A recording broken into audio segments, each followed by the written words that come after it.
Hello and welcome to the Eating Disorder Therapist podcast. This is a podcast to help you find peace with food and overcome disordered eating. And I'm Harriet Frew, aka the Eating Disorder Therapist. And I'm so excited to share with you all kinds of stories, tips, information and guest interviews to help you on your journey in finding peace with food. So thank you so much for listening today. Now today I'm speaking to Simon Drew, who is a holistic coach and fitness trainer. Now I've known Simon for several years, and in the past I've attended some of his boot camps on our common in North Essex, which have been really fun and, met some really great people there. Simon has recently though moved more from fitness coaching to also expanding his work to more holistic coaching, including breath work, storytelling and the power of words.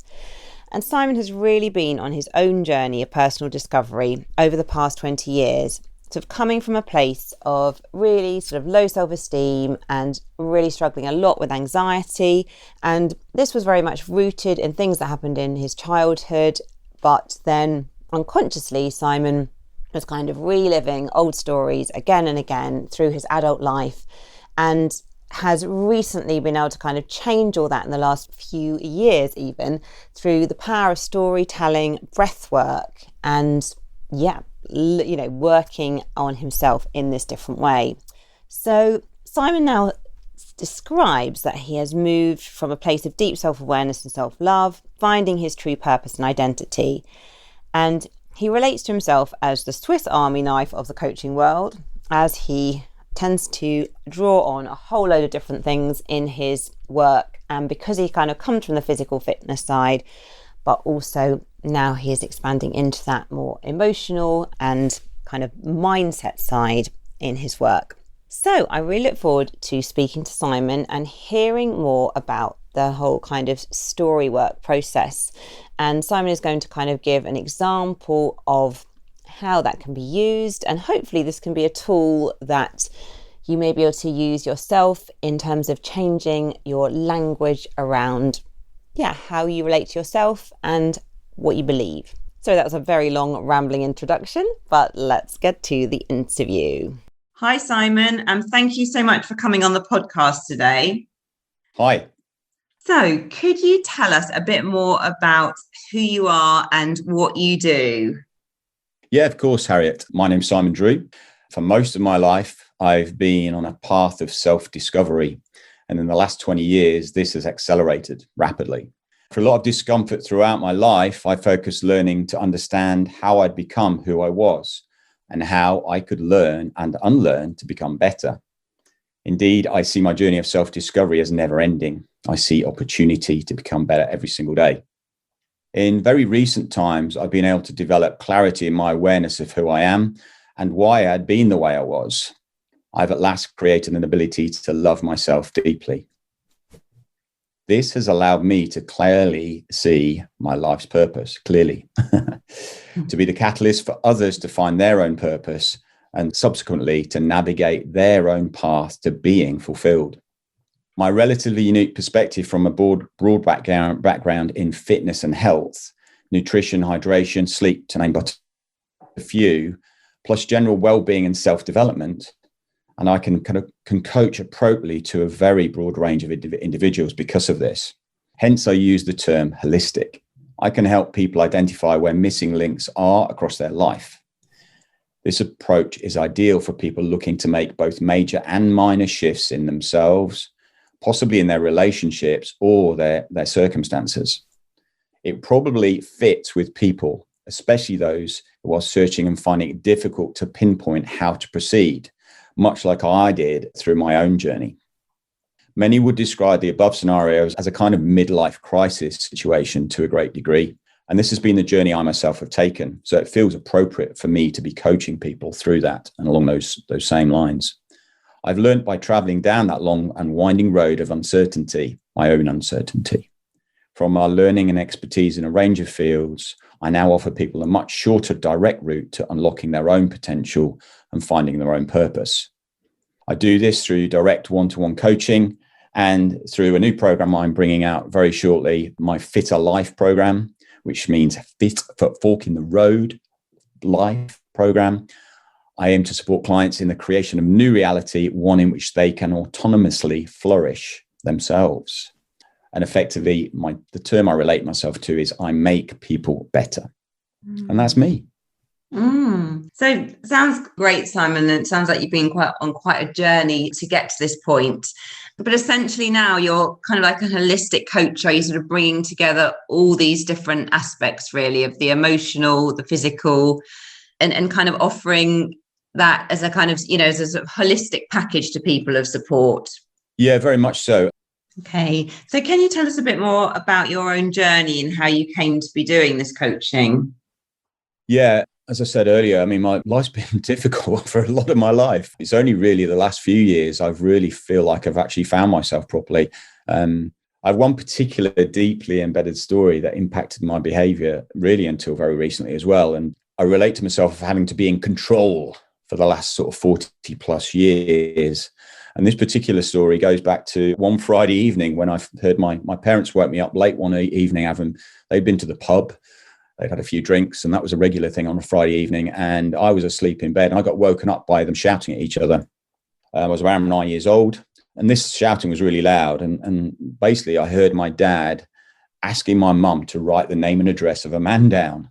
And this was a man who she'd apparently had an affair with or slept with, which I didn't really know what that meant, but I knew it wasn't a very good thing, hearing this in sort of 12 o'clock in the evening.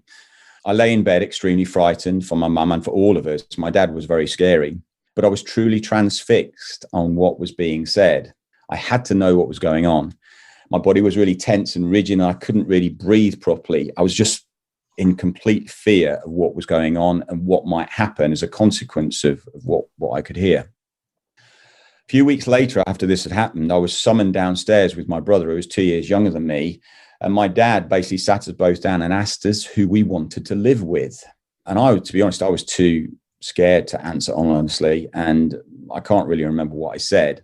I'm damn certain I didn't answer one way or the other. I was completely confused by the whole situation and couldn't get out of my head this thought that my dad was the man who earned the money, and my mum was the caring one who I loved much more, I had a much better connection with, and she really cared for us. And I really kind of couldn't work out how she could keep me safe without money. And also I couldn't understand how I'd survive with my dad with the security of money and probably a nice place to live. And this singular event had huge consequences and changed me as a person right there and then. It had already started when I heard the argument. It disrupted my whole schoolwork. Prior to this event, I was a top student because I was being a good student to make sure I didn't upset my dad, basically. I was too scared of him, so I was really good at school. My schoolwork went downhill. I was suicidal, the worst kind of darkest time of my life at around 13. I remember getting like a really sharp kind of pen and rubbing it across my wrist at the time. It wasn't pleasant at all, but I didn't do anything major. I didn't make blood come out or anything like that, but I was in a really dark place. Over time, I became a fair amount stronger, and I became angry and upset. And I just became that person who was angry, upset, and really wanted to be strong and protect himself. And again, this was happening naturally. I didn't really do it. It wasn't done with any predisposed thinking pattern. I was just doing it out of being my nature, as it were. And it took me 20 years to figure out I was actually really confused. I was in a confused state because I was literally still trying to answer the question of should I do this or that. But it was a story that had now dissipated, and I couldn't really remember why I was even in that state. It was just a state I found myself in. While I looked and tried to figure out through various means throughout my life, it wasn't until about 18 months ago, following a lot of looking inwards and through writing a lot of stuff down, I related back to this specific story, and I uncovered some very specific statements. And the statements I created without realizing, these are statements I created without realizing it at the time. And I just filed them under that's over and done with, and I don't want anything to do with it. And it literally came to these simple two statements. I can't have money because it means I won't be loved. And I can't be loved because it means I'll have no money. And those two statements, although I was not aware of them, are basically what's controlled me in the background of my life, the whole of my life, up until 2 or 3 years ago, when I understood where I'd kind of figured this out. And it became crystal clear to me. The story I thought was me way back in time had a hold on me. In fact, it was out of my consciousness. It wasn't available to me as something I could access. And as I look back, it became really clear to me that those statements had been the way my life had gone. All I needed to do was change that story. And then, fortuitously, more recently, I found story work. And that's partly why I'm here today speaking to you. Sure. Well, thank you for sharing your story. And I think, what's going to be very relatable to many people is, I think, often things can happen to us, can't they, when we're quite young and vulnerable, when we perhaps can't really make sense of what's going on.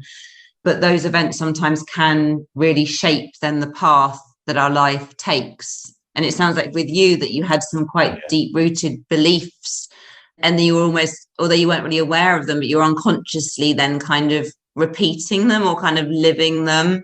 And they were sort of really influencing and confusing your life for many years. That's human nature for us. I mean, it's a natural thing to do.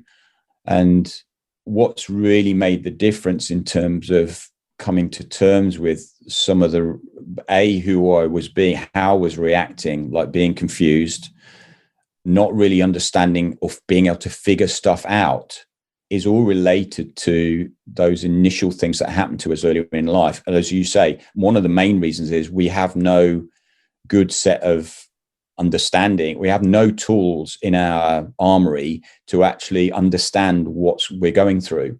So what happens is we tend to internalize it or externalize it. So you become either very upset and noisy, and there's consequences to that. But more often as children, we tend to lock it all in and pretend it never happened, because that allows us then to look normal and continue life day on day. And while not everybody necessarily relate to this, but certainly from my perspective, I relate to myself having that as a traumatic event in my life. The confusion around what had happened was really down to this simple fact. When the event is such that you change your behavior, it is effectively some form of trauma. And when I realized that some of the events, including this one being the main one, I would say, when I positioned it as trauma, if you look into what trauma does, a lot of it gets stored in the body, which means your brain can't understand it. It's just kind of stored as energy in your nervous system and the lower part of your brain, which is not your thinking brain. It's actually the kind of animalistic brain that connects directly to your nervous system. So often we can't work things out. Primarily, the things we've gone through that are very difficult, we can't work them out because there's no mental connection to this happened, so I thought this. And it's not until you start to understand the psychology of trauma and actually what happens with humans with trauma. And actually, it's interesting to find out what happens with animals as well, because they just shake it off and carry on. Because we've got a big thinking brain, we don't do that. We actually keep it inside and we store it. This is where actually breath comes into play to some degree as well, because breath actually allows us to relate to those stories and calm the body down as we then relate back to the stories, which is where story work definitely came in and allowed me to release the control of those stories on me. And that's the power of it. So could you tell us a bit more about the story work, sort of like how it works and, just a bit more about it really for anyone that's interested? Yeah, so it's really kind of what I've just said. So the way a session would go is this simple. I work with people one-to-one with this work. So you can do it in groups as well, but it's not as deep as this one-to-one type of scenario. So you arrange a meeting with a person. It's usually done online at the moment, obviously. And you, as a coach, you try and locate the most powerful story that person is living within during the meeting. And you then ask them to write it down. And then you go through a 4-step process of them writing it down. That's number 1. Speaking it out. That's number 2. Speaking out slowly. That's number 3. And then speaking out slowly with breath added in. And by breath, I mean good, powerful breathing, which is part of the session as well, because I teach people in a very quick way to learn to use their breathing mechanics well, which just literally just takes a minute or 2. You don't need to be particularly worried about that, because even if you're not great at it, as long as we're doing big breaths, it's cool. And through that process, we de-emphasize the power of the story. Now, never, ever, ever does somebody come to me with a written story, very rarely anyway, usually. So going back a second, never, ever does somebody come with a written story saying, I want to work on this. Because when I then speak to them and we converse about the story and figure out where they are on that day at that specific time, there's usually something lurking deeper down or embedded in that story that's more important to actually go through. Because you get in a story work session the perspective of somebody else looking into your story to figure out what it is about the story that's really triggering you. And by the word trigger, I mean it is causing you to have some sort of physical, mental kind of reaction to it, whereby you feel vulnerable or upset or angry. And that's where we then source the story from. And by going down that route, we actually get people to talk about the important stuff, the stuff that's hidden. And it can take a while to actually get those stories out on paper and get them written down. But really, that's where the power lies. As we probably know, as I'm sure you're aware, I'm very aware, and pretty much every adult knows this. Everybody wanders around trying to look good in the modern world. We actually try and protect ourselves by looking okay and getting by. And actually, those stories are the ones that we're just presenting to the world. They're not the real story of who we are. As I'm a firm testament to this, it took me 40 plus years to resolve that story that I talked about earlier when my parents were arguing. It's took me 20 years to actually do some proper self-development work. And then it's taken me another 15 years to really start to get really down deep in and find the right kind of therapy. And it's kind of effectively, it's a sort of form of trauma therapy. The trauma part of the story work is what's allowed me to be free from this story or my stories. It's extremely powerful. But it's very simple. So essentially, is where you're taking your sort of help. If someone comes to you in a way, and you are helping them to, I guess, first of all, kind of go beneath the layers to identify maybe, their story and maybe certain beliefs or ways of viewing the world that are holding them back, and then you sort of take them through a process where they start to shift that story. And it's changing the words and also using the breath. And by going through that process, it helps kind of release some of the trauma and release kind of, some of those feelings that have been held about the story, and help someone shift sort of to a new perspective and sort of forming new beliefs.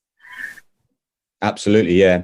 So there's some really basic things about language that we've not covered yet. And I think it's worthwhile going through these now. So we're brought into the world as kind of a human prepared to take on and learn naturally with whatever it's presented with. And the way we actually form memories primarily as humans is in words, because we start to do mummy, daddy, which are all words. And then we start to build on that. We start to say other things, food, drink, whatever it might be. And before you know it, an 18-month-old child within about 2 years probably knows 500 plus words. Their relationship to the world is words, literally, and short sentences. So they can't have a belief until they associate the belief with words. So actually anything they relate to is actually related to in words. So everything, therefore, exists as language in a person's head. And this is where story work, when I first heard about story work, I couldn't believe that it was something that I'd find interesting at all. It just sounded like a thing about writing stories about things. And why is it so powerful? Well, it's so powerful because literally everything we think about is words. It is words. The only thing that isn't is feelings that are hidden in your body, if you see what I'm saying. So that it's difficult to put words to. You just know you have some uncomfortable sensations and it feels uncomfortable, or it feels like it aches, or my tummy hurts, or I feel tight in my chest. So they're physical sensations, but you're still using words to convey the meaning. So, and a belief, relating specifically to beliefs, because beliefs are just stories that you believe, that you live within, and you say to yourself, I believe that. And you're just reiterating that you believe a story. So language is extremely powerful. And we, again, a bit like breathing, we tend to skip over the power our words have over us. And this is why I'm quite happy, very happy to be talking to you today, because I know, the way certainly you relate to the social media stuff is written words primarily. And a lot of the statements are, beliefs that some of your customers might obviously probably have. And you yourself do some form of translation of those for them. And I do a specific type of translation where we take the sentence the customer or client has, and we just literally change one or two words or order of words at a time. And we do that usually after the 4-step storywork process, because that allows them to softly shift their own perspective from one of usually sort of disempowered, or I am not good in whatever it might be. And you shift one word at a time, which allows them to shift perspective on a very slow, steady level, rather than think like this, just write this statement instead. Well, that usually doesn't work because it just doesn't feel like them. But doing one small step at a time, allows them to see and actually really notice how one word changes things. So we're going to perhaps do an example of this, for people to understand a bit more clearly how you can shift from one place to another. Yeah, we can definitely do that. Yeah, there's some simple ways. One thing I'll just highlight as well is throughout the program that I now coach, there's a couple of definitions in terms of specific types of words. And you and your customers will probably get these straight away. I'm just going to give you an example of a couple. There's something called soft talk, and we're about to work on a soft talk word in a second on one of the statements I'm going to work through with you. Things like kind of, maybe, I guess, or I'll try, or one day I'll do X, hoping, or perhapsing, perhaps I'll do this, or eventually. That's all soft talk. It's actually allowing you to not create certainty in your relationship to language, in the statements you make about you or anything you want to do in life. And then there's also drama language, which is actually highlighting that it is the way it is and there's nothing I can do. So things like really, truly, I can't do this. Or honestly, you don't understand. And you can kind of get the energy of just those single words. And we're going to just work through a couple of different examples now. So you sent me some examples to kind of think about. And one of the ones I picked out is, I should always be in control. It's a very broad statement. And a good practice for people listening is here, just to kind of get an emphasis on this, is actually get a pen and paper and actually write down these words. So if you want to take a second to do that, but you want to write down the statement, I should always be in control. The way I'd normally work with the people on these translations in a session was I'd actually get them to do a big breath in through the nose, really fill the lungs, and do a slow, long breath out through the mouth. So you can actually hear the breath. So it sounds like this. In.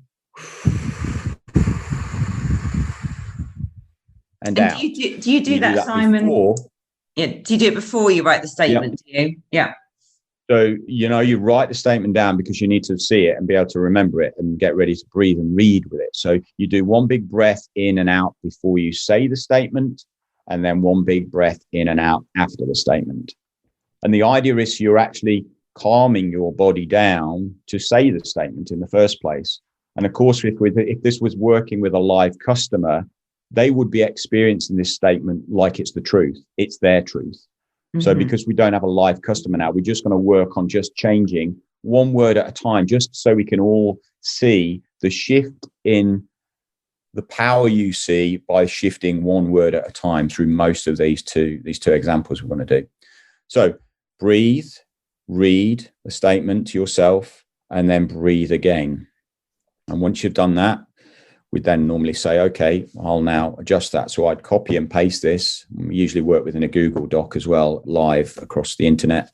So both parties, me coaching and the person being coached, can see what's happening. So the first change we're going to do, you're going to now, if you're at home, strike out the word should, and then just put underneath the word could. And then you're going to breathe and read once more. And what you'll notice here, and when you do it, you'll notice there's a shift in power of the sentence just effectively by changing 2 letters to 1 letter. That's all we've changed. And what we've done is take it from being Effectively, it probably feels like you're blaming yourself, because it feels like really hard work to be in control all the time, and you know it affects other people around you, and you feel like restricted and like it has to be this way. To could, where it actually releases some of the pressure. And I think you can probably see that. So then we move one step further. Again, you might want to write the full sentence underneath, or just cross out the word could, and you're going to put can. Okay.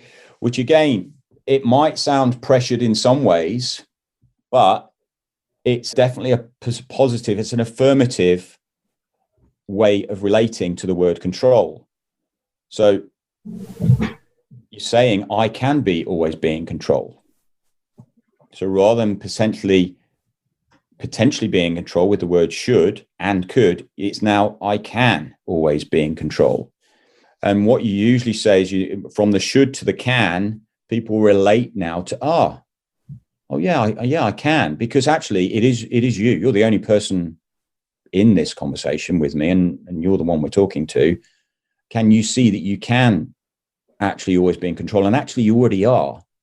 It might not be the type of control you aspire to, but you are in control. Now, this works differently for different people, and people might struggle with it here because they're already fighting against it, because I'm not working directly with the person. So I can't gauge what people are thinking specifically. We then take it slightly one step further. I can always take control. So we've shifted it from be in control to take control, which is just a little bit more powerful, because you are taking something, not being the master of being in something, which is where you're a little bit out of control still. Then we move it and simplify it. I am in charge. And if you're at home, you want to be reading and breathing each of these sentences, and just try and note the difference, the shift in feeling that you get. Because a lot of how we relate to the words is actually what we feel. When we say it out, we can start to engage with what we're saying and with the words properly. And then finishing up, going completely the other end of the spectrum from what we started was this particular one with, as an example, I am peaceful. Now, that might seem like alien still to some of you at home, but actually, rather than shoulding and being in control, like I always have to be there. Guess what? You're in control anyway, which is where we got with I can always be in control. And actually, knowing that you're in control, you can be peaceful, because you know you've got control anyway, and everything is fine, because it actually is. You're still listening to me on the end of this recording. You're still alive. You're still breathing. Life still carries on. And you can be in peace with the fact you do have full control. So again, as an example, it might feel like a huge stretch, but when you're working with a customer, you actually take them on the journey of gradual translation, and that embodies them in the statement that you finish with. And all of the time, I'm taking feedback from how they relate to it. I'm taking visual recognition as well as breath recognition, any movement in their hands, how they are, their body language. I'm literally relating to who they are usually via Zoom. And it's not just a changing of words. So this is why for some of you at home, it won't work. And some of you might even be triggered by it because think this is nonsense. But the problem is, I'm not actually coaching you. This is just an example. But that's how we do the translation. Can you see how that works, Harriet? Yeah, no, sure. No, I can. I mean, I think it's really helpful that it's a step-by-step approach. And I think your point in a way that obviously when you're working with someone, it can be a very collaborative process, can't it? Where they can, the person can actually be like contributing words or, giving feedback to you, so you can really fine tune it. So they're making the steps gradually and in a meaningful way, I guess. So the end statement is something they can really own and hold on to. Absolutely. It's an embodied statement. They actually have created the statement themselves. And I mean that in a way, because what I do is, this probably sounds a bit ridiculous, but over Zoom, I reckon even over Zoom, 70%, something like that, of the communication is not through literally what they say. It's how they're reacting physically, how their breath changes, what they feel emotionally in their body, rather than, I have an idea that this works. They don't really say words to you when you're doing this. Okay. So people don't actually necessarily say things. I relate to how they're being.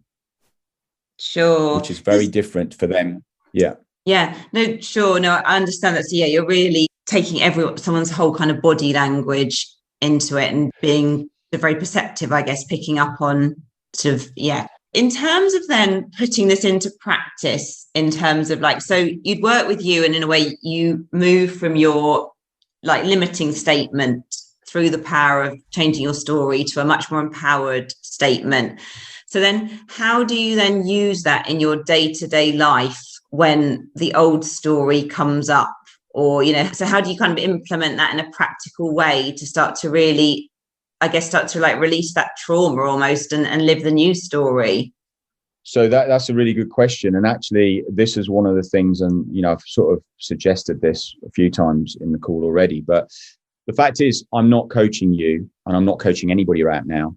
And until you actually do the coaching, you don't get the impact of writing the story, doing the exercise, which, you know, can take a reasonable amount of time depending on how conducive to writing stories and reading them out and how long they are. Once you've got through a story session, that's, like I said, for me, there was an element of de-traumatizing from the story. By the time you get to these statements, and these statements, this statement we just worked through, that top line statement, I should always be in control, will be a piece of text I've taken from within your story, and then we've worked through it. So I've taken you through the 4-step story work piece. You have actually, in reading it and breathing through it, which might seem ridiculously like, I can't see how that's going to work, and I don't expect anybody in this call hearing this to actually understand it. It's a process of engagement with part of your past in a powerful way, and that's all I can really say about that without people doing it. But you basically get some space. You take the story from being slapped on front of your eyes like a pair of dark glasses that you can't see, to, in the first step, taking it out from there, so it's like 6 or 8 inches away from your face. Then it goes to about 3 or 4 feet away from your face in the step 3. And by the time you've done step 4, it's 10 feet away. You can just about read it still. And that's the sensation you have of the story. You shifted a story that has a lot of power in you that you didn't know existed or you'd forgotten about. And you actually take it out of your body, out of your head, put it on paper, and actually get further away from it in the 4-step process. Then you have a new relationship with the story now. It's like it's got a lot less power, and the impact of it might not happen for a couple of weeks, which is why I give people a couple of weeks window between the first session and the second, if we do a second one. And I then take a little bit of a snippet of that story. And for this example, I should always be in control. And now it has already, when I've written that statement out, it's already got a fair amount less power. And then we start to translate it into effectively an affirmation. So they've de-traumatized from it. We've written it down. We've started to translate it into something as powerful that actually really pulls them into a new way of relating to themselves. And then they just reuse it as an affirmation. And I would recommend probably reading and breathing every 2 or 3 times a day, just once a day, depending on when they remember, when they feel like they're, you know, maybe that story still feels like it's a little bit there. Just relate back to breathing and reading the I am peaceful statement we just created. And that just embodies the statement as a positive thing. And again, people at home listening to this probably think it's all woo-woo, but it's basically just de-traumatizing. And I call it de-traumatizing because for me, that's the way I relate to these stories. They're deep embedded stories that we try and pull up from people's way of being. And you just create a different relationship. The story becomes almost like, oh yeah, I remember that. Yeah, that happened. And that's why I can openly talk and share these things to you. Do you think it's easy to talk of sort of practice, to tell people that at 10 years old, I was traumatized in bed, and then I've not been able to deal with partners and with money for the rest of my life until 3 years ago? 3 years ago, I'd have been scared to tell anybody, or at least say it on a live podcast. It definitely wouldn't happen. So can I just jump in a minute, Simon? So it sounds like in a way. Yeah, sorry. Yeah. The actual process, doing the process itself, like that kind of within the, the safe space of a session where you've obviously, you've identified the limiting beliefs in your story, and then you go through that process, doing the breath work in a very collaborative way. So you start to shift your story, to a place where you actually produce an affirmation that's a really helpful, empowering sort of statements. And then in a way, that's almost like, I guess that sounds like that essentially is the path. That's the sort of bit of process work. But then I guess what you're doing then is then, because I guess, going back into real life, you might have the thought about I should always be in control, but you're kind of almost regularly, I mean, I guess having been through the process in the first place, you've now got a bit more distance and understanding about how unhelpful that old story was. And you're trying to regularly reaffirm the new story and sort of embed that and embody that, I guess, on a deep level. Yes, exactly. And there are some practices, but also what I say that what doesn't become obvious is here when you then start saying to yourself, I should always be in control. You go, hang on a minute. No, that's nonsense. I got rid of that. It doesn't mean that anymore. No, I'm fine. That's the shift. It's like that statement becomes, it doesn't have any power over you. Now, the thing is, one of the things I definitely recommend people do is start journaling as soon as, if they're not doing it before, journaling and get stuff on paper, get it out of your head. That's why journaling works. I really got into journaling about 2 years ago, having sat on the fence with it literally for 5 years, thinking it's a good idea, but I don't really have time. Or I couldn't see the real value in it. But I started practicing a couple of years ago. And of course, leading into the storywork stuff, it's the gold. It's actual gold that you actually own yourself. And this is where the power is. This is why we talk about, my power, the power. When people say your power is within you, it's because, yes, this is a superpower, unraveling your own rubbish, really. Because it's what's formed your behavior. And guess what? A lot of us have behavior we don't enjoy having. And we feel like we're stuck, completely stuck. And that's exactly where I was. But this is a very powerful way of very simply getting you out of that, if you like, that rut, that stuckness. And the practices are in a very simple relationship to the exercise we just did, I am peaceful. You'd basically write that down, and you'd write it down maybe 20 times on one piece of paper. And every morning you get out of bed, grab a coffee, whatever, sit looking out the window at the table, start breathing, practice your breathing. Then after one breath, say, I am peaceful, and then breathe again. I am peaceful, and own it, literally own it. And the thing is, what happens when you unravel one story and you create power for yourself, a lot of other stuff shifts without you doing anything. Okay. More stories will start to surface because you've unlocked one major statement, which is usually the first time is usually a major statement when you first do a storywork session. And then, stuff starts to move because you start to relate to yourself differently. Because most of our statements, as you'll know, one statement supports another, and it supports supports an identity we believe is us. Because our identity is really just a set of statements about who we are, which effectively is just a set of words. And that's why people can have relatively big shifts in who they relate themselves or how they relate to themselves. And actually they start to see there is something available that wasn't available before in life. They could start to want to do other things for themselves. They may want to help other people in a different way than they were doing. But ultimately, it just releases more power for you. Yeah, sounds like a really, really powerful process, actually. And obviously, it's interesting, obviously, hearing about it as a therapist, because I guess, I would do quite a lot of work with people sort of listening to their stories, but I probably wouldn't work in this way. So it's very interesting just to hear about, how it works and how empowering it's been for you and how empowering it could be potentially for other people as well. So Simon, could you say as well a bit more, if people are interested to find out a bit more about what you do or to kind of read up on this story work process, like where do they need to go to find out more? Yeah, so the best place there's two things. So you could get me on coach.simon.drew on Instagram if you use Instagram. I have a website which is Fit Our Life, which is one word, FITRLIFE.net, which is just a single page at the moment, but there is contact information on there. I do have some other websites as well relating to my fitness side of things for my personal training and boot camp, which I still do. But then there's an email, which is probably the best way of getting in touch with me, in all honesty, simon@simondrew.net. Simon Drew, one word, hooked together. Okay. So simon@simondrew.net. And then in terms of what I'm offering in the environment of the storywork, I do a certain number of storywork sessions with everybody that will come into my Fitter Life program. And the program is an 8-week program, which literally takes anybody from any walk of life, probably people who are, in that kind of stuck position, or if they're like really struggling with making the right kind of choices, or, with the whole of that C word, the COVID word.